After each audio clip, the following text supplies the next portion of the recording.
And design quality control ఈ విషయాల్లో వైఫల్యాన్ని ఎత్తి చూపుతుంది. నేను ఏమంటా అంటే ప్రభుత్వము వైఫల్యము, ఒక డిపార్ట్మెంట్ వైఫల్యము, ఒక వ్యక్తి వైఫల్యం ఉండదండి. మీకు ఏది ఉన్నా కానీ తప్పకుండా జరిగినటువంటి అగ్రిమెంట్ల లోపల అక్కడ జరిగినటువంటిది ఎంతవరకు డ్యామేజ్ జరిగిందో రికవరీ చేస్తారండి.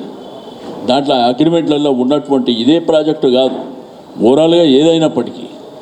కాబట్టి వాళ్ళు ఏమి ఇచ్చినప్పటికీ నేను అల్టిమేట్గా మీకు ఏం చెప్తున్నా, వాళ్ళేదో అసలు కుప్ప కూలిపోయినట్టు, ఆడ ఏమీ లేనట్టు రకరకాలుగా చిత్రీకరణ జరుగుతుంది.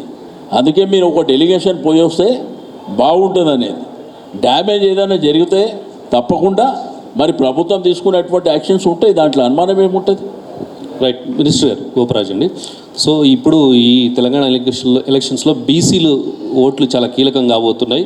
బీజేపీ పార్టీ బీసీ ముఖ్యమంత్రిని చేస్తానని చెప్పి ప్రకటించి దీని మీద మీరేమంటారు? నేనేమంటే ఇప్పుడు దేశంలో అనేకమైనటువంటి ఏజెన్సీస్ ఉన్నాయి, మీడియా ఛానల్స్ ఉన్నాయి, సర్వే దేశంలో కూడా సర్వే జరుగుతుంది. 2 సీట్లు గెలవడం నేను బీసీ ముఖ్యమంత్రి చేస్తా అంటే మనం ఏమంటాం బాస్, ఏమంటాం చెప్పండి. ఇప్పుడు నేను సీటు అడుగుతుంటే నన్ను తీసుకుపోయి మహబూబ్నగర్లో టికెట్ ఇస్తే అటువంటి పార్టీని పట్టుకొని నేను బీసీ ముఖ్యమంత్రి చేస్తా అంటే నేను ఏం చెప్పగలుగుతా. వాళ్ళకి ఏంటంటే ఒక నిబద్ధత ఉండాలి, ఏదైనా కానీ చెప్తే చేసేటువంటి ధైర్యం అన్న ఉండాలి, ఆ శక్తి అన్న ఉండాలి. ఏదో ఫ్యాషన్ కోసం నేను ముఖ్యమంత్రి మీద పోటీ చేస్తా అనే వాళ్ళని కూడా చూస్తున్నాం ఈ మధ్యకాలంలో, కాంగ్రెస్ నుంచి కానీ బీజేపీ నుంచి కానీ. నేనేమంటా అంటే ఇది ఫ్యాషన్ కాదు, ఇది రియాలిటీ ఏందనేది కదా మనకు అవసరమైనటువంటిది. అంతేగాని ఊరు బీజేపీ గెలుస్తుందని మీరు కూడా సర్వేస్ చేస్తారు, మీకు ఎక్కడన్నా ఉన్నదా బస్ 2-3 సీట్ల కంటే ఎక్కువ గెలము మేము ముఖ్యమంత్రి క్యాండిడేట్ని అనౌన్స్ చేస్తామని చెప్తే, ఇప్పుడు లాస్ట్ అసెంబ్లీ ఎలక్షన్ మీరు చూసారు, మొత్తం 119 ఎంతమంది గెలిచారు? 1 గెలిచారు. ఇక నేను ముఖ్యమంత్రిని చేస్తా అంటే మరి మన కర్మ కాకపోతే వాళ్ళు అనడం మనం వినడం. రైట్. రెండోది, సిటీ బాగా డెవలప్ అవుతుంది, ముఖ్యంగా న్యూ సిటీ బాగా డెవలప్ అవుతుంది. కానీ ఓట్ల శాతం చూస్తే హైదరాబాదు, రంగారెడ్డి జిల్లాలో చూస్తే ముఖ్యంగా సిటీలో ఓటర్లు ఓటు వేయడానికి చాలా ఇంట్రెస్ట్ చూపించలేదు. మీరేం మెసేజ్ ఇస్తారు దీని మీద? నేను డెఫినెట్గా ప్రజలకందరికీ రిక్వెస్ట్ చేస్తున్నా, హైదరాబాద్ ప్రజలకందరికీ విఘ్నులైనటువంటి వాళ్ళు, ఇది మినీ ఇండియా అంటాం మనం. అంటే మీకు నార్త్ ఇండియా కావచ్చు, వేరే వేరే రాష్ట్రాలు కావచ్చు, మన హైదరాబాదీస్ కావచ్చు, తెలంగాణ వ్యాప్తంగా ఉన్నటువంటి ప్రజలు కావచ్చు, లేకపోతే ఇక్కడ ఆంధ్రప్రదేశ్ కానీ వేరే రాష్ట్రాల నుంచి వచ్చిన ప్రజలు కావచ్చు, ప్రజాస్వామ్యంలో ఓటు అనేది మన హక్కు. డెమోక్రసీలో మన హక్కుని మనం కోల్పోవద్దు ఎప్పటికైనా కానీ. మనం ఏ పార్టీకి ఓటేస్తామనేది పక్కన పెడితే నీకు ఉన్నటువంటి హక్కును మాత్రం నువ్వు యూజ్ చేయాలి. అంతేగాని అక్కడ క్యూ లైన్లో నిలబడతారు, పోలింగ్ స్టేషన్ పోతే పెద్ద క్యూ లైన్లు ఉంటాయి. అంటే ఒక్కరోజు 1 గంట ఓటేయడానికి కూడా మనకు టైం లేకపోతే, నేను దయచేసి ఏంటంటే హైదరాబాద్కు ఉన్నటువంటి చెడు పేరు, దయచేసి ఆ చెడు పేరుని తూర్పేయాలంటే అందరూ కూడా ఓటింగ్కి వచ్చి ఓటు వేయవలసిందిగా నేను రిక్వెస్ట్ చేస్తున్నాను. ఎందుకంటే ప్రజాస్వామ్యంలో మనకున్న రైట్ అది.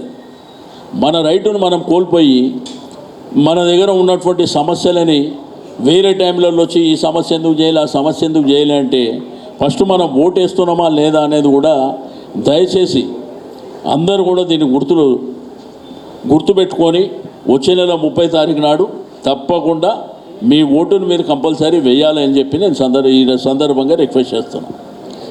శ్రీనివాస్ గారు, సో మీ కాన్స్టిట్యున్సీలో ఈసారి ఎలా ఉండబోతుందండి? గట్టి పోటీ ఉండబోతుందని చెప్పేసి చాలా బ్రహ్మాండంగా ఉంటుందమ్మా. ఇక అది ప్రజలు చెప్తారు, మీరు చెప్పాలి. ఇక నా కాన్స్టిట్యున్సీ బాగుందని నేను చెప్పడం కూడా కరెక్ట్ కాదు. శ్రీనివాస్ యాదవ్ గారు, షర్మిల మీ పోటీ చేస్తానని చెప్పి ఇప్పుడు తప్పుకున్నారు, దాన్ని ఏం చెప్తారు? ఇక నేను ఏమంటా అంటే ఇప్పుడు మీకున్నంత ఇంట్రెస్ట్ నాకు లేదు. మీరు చూసారు 2 ఏళ్ళ నుంచి మీకున్నంత ఉత్సాహం, ఇంట్రెస్ట్ నాకు లేదు. రియాలిటీ అయితే నాకు ఆ రోజే తెలుసు. మళ్ళీ కొత్తగా ఈరోజు నేను చెప్పవలసినట్టు ఇది జరుగుతుందని నేను ఎప్పుడూ చెప్పిన. సార్, నేను Amar Gupta, national staff TV నుంచి. సార్, ఇప్పుడు మీరు బీజేపీకి 2 సీట్లు కూడా రాలేదు, బీసీ ముఖ్యమంత్రిని ఎలా డిక్లేర్ చేస్తుందని మాట్లాడుతున్నారు. అదే మొన్న రీసెంట్గా జరుగుతున్నటువంటి ఉప ఎన్నికల్లో కానీ గ్రేటర్ హైదరాబాదు ఎన్నికల్లో కానీ బీజేపీ అత్యధికంగా హవా చూపించింది. మీరు ఎట్లా డిసైడ్ చేసి చెప్తారు బీజేపీకి 2 సీట్లు కూడా రావు అని చెప్పేసి? అంటే ఇంకొక క్వశ్చన్ సార్, మా సబ్సిడీ విషయంలో, గ్యాస్ సిలిండర్ సబ్సిడీ విషయంలో, ఇది ఏదైనా పెట్రోల్ విషయంలో కానీ గ్యాస్ సిలిండర్కి సంబంధించిన సబ్సిడీ విషయంలో కానీ సెంట్రల్ గవర్నమెంట్కి సంబంధించిన ఇష్యూ, సెంట్రల్ గవర్నమెంట్ డిక్లేర్ చేయాలి కానీ రాష్ట్ర ప్రభుత్వానికి లేదన్నారు. మళ్ళీ ఇప్పుడు మీరు వచ్చిన తర్వాతకి మేము గెలిస్తే జర్నలిస్టులకి 400 రూపాయలకి మేము సబ్సిడీతో. జర్నలిస్టులతో పాటు, జర్నలిస్ట్ కాదండి, ప్రజలకు అందరికి ఇస్తాం, దాంతోపాటు మీకు ఇస్తామని చెప్పినాం. ఎట్లా సాధ్యమవుతుంది సార్? మరి మీరు అప్పుడు ఏమో సెంట్రల్ గవర్నమెంట్ బాధ్యత అన్నారు, ఇప్పుడు ఎట్లా మీకు అది? సెంట్రల్ గవర్నమెంట్ మీద ప్రెజర్ తీసుకొచ్చినాము, తగ్గించాలని చెప్పి పోరాటం చేసినాం.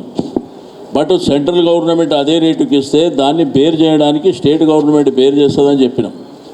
ఇప్పుడు 1050 ఉంటే ఆ 650 మేము బేర్ చేస్తామని చెప్తున్నాం. అది సాధ్యమవుతుంది, మేము ఇంప్లిమెంట్ చేస్తాం. రెండోది మీరు అన్నారు, హైదరాబాద్లో కార్పొరేటర్లు గెలిచిండ్రు, బై ఎలక్షన్లో వాళ్ళు గెలిచిండ్రు. నాకు 32 ఏళ్ళ అనుభవం ఉంది రాజకీయాలలో. ఏడాదిన్నరకు ఉన్న పరిస్థితి ఇప్పుడు లేదు. అది నీకు తెలుసు, నాకు తెలుసు. ఆ 2 సీట్లు కూడా గెలుస్తారా లేదా కూడా నీకు తెలుసు, నాకు తెలుసు.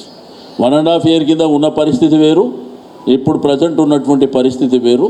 నా అనుభవం రీత్యా చెప్తున్నా. మంత్రి గారు, సార్ శ్రీకాంత్ సార్, మీ పార్టీ ఇప్పటికే ఓవర్లోడ్ అని చెప్పి మొదటి నుంచి మొత్తుకుంటున్నాం, మీకు కింద కార్యకర్తలు మొత్తుకున్నాం. అయినా మీరు ఆల్రెడీ టికెట్లు అందరికీ ఇచ్చేశారు. ఇచ్చినా కూడా ఇంతగా చేర్చుకోవాల్సిన అవసరం ఉంది. మీకు కాన్ఫిడెంట్ ఉంది, మీకు గెలుస్తామన్న నమ్మకం ఉంది. అయినా కూడా వేరే పార్టీ వచ్చిన వల్ల చిన్న నాయకులు అందరూ చేర్చుకోవాల్సిన అవసరం ఏముంది? ఇది బ్రదర్, రాజకీయాల్లో సర్వసాధారణం.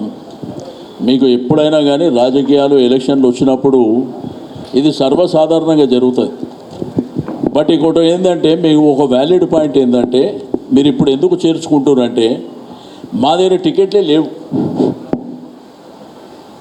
ఇప్పుడు ఒకవేళ టికెట్ల కోసం మేము చేర్చుకుంటే తప్పు, మా దగ్గర అవకాశం లేదు. వేరే వాళ్ళు ఏం చేశారంటే, వాళ్ళ క్యాండిడేట్లు లేకపోతే మా దగ్గరికి ఇప్పుడు పోయిన వాళ్ళని 27 మందిని కాంగ్రెస్ వాళ్ళు అనౌన్స్ చేసుకుంటారు. బీజేపీ వాళ్ళు నాకు నిన్న మొన్న, ఇప్పుడు మీకు చేవేళ్ళ లాంటి ప్రాంతం, వాళ్ళు నిన్న మొన్న పోయిన వాళ్ళని కూడా చేర్చుకోరు. బట్ మా దగ్గర మాత్రం అవకాశం లేదు.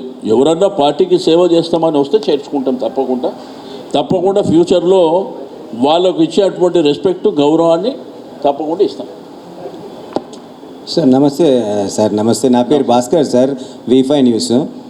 సార్ ఇప్పుడున్న ఎలక్షన్ ఇది పరిస్థితిని చూస్తే బీఆర్ఎస్ గవర్నమెంట్ చేసిన మంచి పనులు అన్నీ చేసినారు, అందరికీ తెలుసు. ఎంత డెవలప్మెంట్ ఉందో కూడా తెలుసు అందరికీ. ఆ డెవలప్మెంట్ని బట్టి అందరూ ఓటింగు, తెలంగాణలో అందరూ 33 జిల్లాల్లో టీఆర్ఎస్కే ఓటేస్తారు, గెలిపించే అవకాశం ఉంది సార్. అయితే ఈ పరిస్థితిలో బై ఛాన్స్ ఏమైనా సీట్లు ఏమైనా తక్కువ అవుతే మీరేమైనా కాంగ్రెస్తో ఏమైనా అలయన్స్ అయ్యి ఏమైనా గవర్నమెంట్ ఫామ్ చేసే అవకాశం ఉందా అని అడుగుతున్నారు సార్. సీట్లు తక్కువ కావడానికి అవకాశమే లేదు. ఒకటి 78 సీట్లతోనే గవర్నమెంట్ ఫార్మేషన్ చేస్తున్నాం మేము. Okay sir. మాకు సీట్లు తక్కువ కావడానికి అవకాశమే లేదు. Okay sir. ఎందుకంటే ఈ దేశంలో సంపూర్ణమైనటువంటి ప్రభుత్వాన్ని ఇచ్చింది తెలంగాణ ప్రభుత్వం. ఈరోజు కేసీఆర్ గారి నాయకత్వంలో మనం ఊహించని, ఎవరు కూడా కలలో ఊహించినటువంటి గొప్ప కార్యక్రమాలు చేసింది తెలంగాణ ప్రభుత్వం. ప్రజలు 100% ప్రభుత్వాన్ని విశ్వసిస్తున్నారు. రెండోది, మీకు ల్యాండ్ ఆర్డర్ పరంగా కూడా మీరు చూసారు, అద్భుతమైనటువంటి ల్యాండ్ ఆర్డర్ ఉన్నది. ఇన్వెస్ట్మెంట్ మీరు చూస్తున్నారు. అమెరికాలో ఏ ఇన్వెస్ట్మెంట్ ఉంటే ఆ ఇన్వెస్ట్మెంట్ హైదరాబాద్లో ఉంటుంది. పెద్ద పెద్ద కంపెనీస్ హైదరాబాద్కు వస్తున్నాయి, ఆపర్చునిటీస్ పెరిగినాయి. రెండోది, కనెక్టివిటీ కూడా మీరు బ్రహ్మాండంగా చూస్తున్నారు. కాబట్టి మాకు పూర్తి విశ్వాసం ఉంది, కేసీఆర్ గారు హ్యాట్రిక్ పుట్టబోతుండ్రు. తప్పకుండా 78 సీట్లతోని మేము ప్రభుత్వం ఫార్మేషన్. మీరు అడిగిన క్వశ్చన్కు ఆ అవకాశం మేము ఉండదు. Okay sir, thank you sir, thank you so much.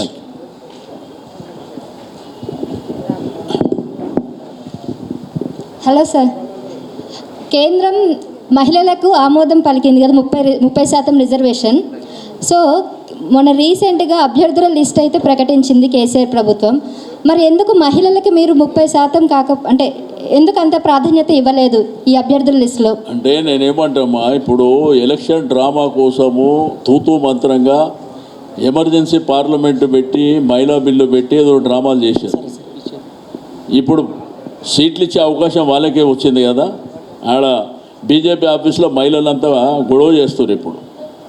ఎందుకంటే వాళ్ళ అవకాశం వాళ్ళే చెప్పిర్రు, మేము మహిళా బిల్లు పెడుతున్నామని చెప్పి గంభీరంగా మాట్లాడినటువంటి వాళ్ళు. అదంతా ఏంటంటే తూతూ మంత్రంగా ఎలక్షన్ల రేపు వచ్చే పార్లమెంట్ ఎలక్షన్లో ఓడిపోతామనేటువంటి భయంతో ఒక డ్రామా ప్లే చేసేది తప్ప అది రియాలిటీ కాదు. తప్పకుండా బీఆర్ఎస్ ప్రభుత్వం ఏంటంటే ఎన్నో ఆపర్చునిటీస్ లోకల్ బాడీ నుంచి, మార్కెటింగ్ నుంచి, శాసనసభ వరకు, శాసన మండలి వరకు చాలా ఆపర్చునిటీస్ ఇచ్చింది. డెఫినెట్గా మేము ఇస్తాం. మాట్లాడినరు మీ అధ్యక్షుల వారు, సెక్రటరీ కేటీఆర్ గారితో దాంట్లో అనుమానం ఏమి లేదు, డెఫినెట్గా జరుగుతుంది. మీకు దేశంలో ఎక్కడ లేని విధంగా చాలా అవకాశాలు మన దగ్గర ఆపర్చునిటీస్ వచ్చినాయి. నేను దాని డీటెయిల్లో పోను, కానీ డెఫినెట్గా జరుగుతుంది. అది మన ఆయంలోనే జరుగుతుంది తప్ప ఇది ఇప్పటి సమస్య కాదు. మనకు ఫ్రీడమ్ వచ్చినప్పటి నుంచి ఉంది సమస్య. డెఫినెట్గా మన ప్రభుత్వమే చేస్తుంది.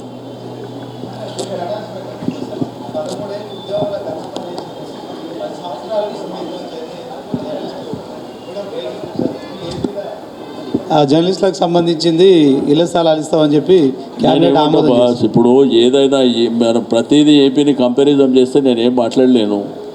మనకున్న పరిస్థితి మనం దేశంలో నెంబర్ 1 రాష్ట్రం. నేనేమంటా, మీరు కంపేర్ చేయకండి అంటున్నా. కంపేర్ చేయకండి. డెఫినెట్గా జరుగుతుందన్న. మీకు అంటే ఏం జరగలే ఈ ప్రభుత్వం వచ్చినాక, ఏమి చేయలే.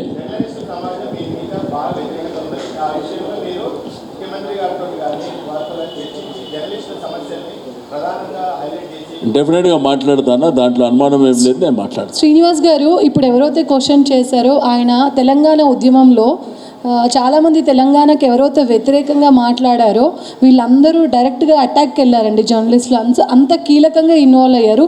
ఉద్యమంలో కూడా ఒక ఇన్వాల్వ్ అయ్యి చేసిన జర్నలిస్టులకి ఈరోజు ఉండడానికి ఇల్లు లేదు. సో అది ఒక బాధ అయితే, ఇంకొకటి చెప్పడానికి ఇబ్బంది పడుతున్నారు కానీ జర్నలిస్టుల పరిస్థితి చాలా దారుణంగా ఉంది సార్. అది నాకు ఐడియా ఉన్నదమ్మా. ఒకటి మీరు కూడా దీంట్లో భాగస్వామ్యమే. నేను ఫస్ట్ నా ఇంట్రడక్షన్లోనే నేను చెప్పిన, తెలంగాణ రాష్ట్రం సాధించడంలో ప్రధానమైనటువంటి భూమిక మీది కూడా ఉంది. మీడియా అటెన్షన్ అనేది ఆ రోజు లాఠీలకు ఉస్మానియా యూనివర్సిటీలో జరిగిన దాంట్లో మీకు ఎలక్ట్రానిక్ మీడియా కావచ్చు, ప్రింట్ మీడియా కావచ్చు, చాలా మీ పాత్ర కీలకమైనటువంటి ఉంది. జిల్లాలలో, గ్రామీణ ప్రాంతాలలో కూడా ప్రతి ఏరియా దాంట్లో కూడా మన పాత్ర ఉంది. మీ జర్నలిజం తప్పకుండా ఇష్యూని ముఖ్యమంత్రి గారి దృష్టికి నేను తీసుకుపోవడమే కాకుండా తప్పకుండా న్యాయం జరుగుతుంది, నాకు విశ్వాసం ఉంది. మనము మంత్రి గారిని ఎలక్షన్స్ కొరకు పిలిచినాము. ఎలక్షన్స్ క్వశ్చన్స్ అయినాక మళ్ళీ మన ఇష్యూస్ చెప్పుకుంటున్నాం కానీ, so I think if there no more questions will complete this. But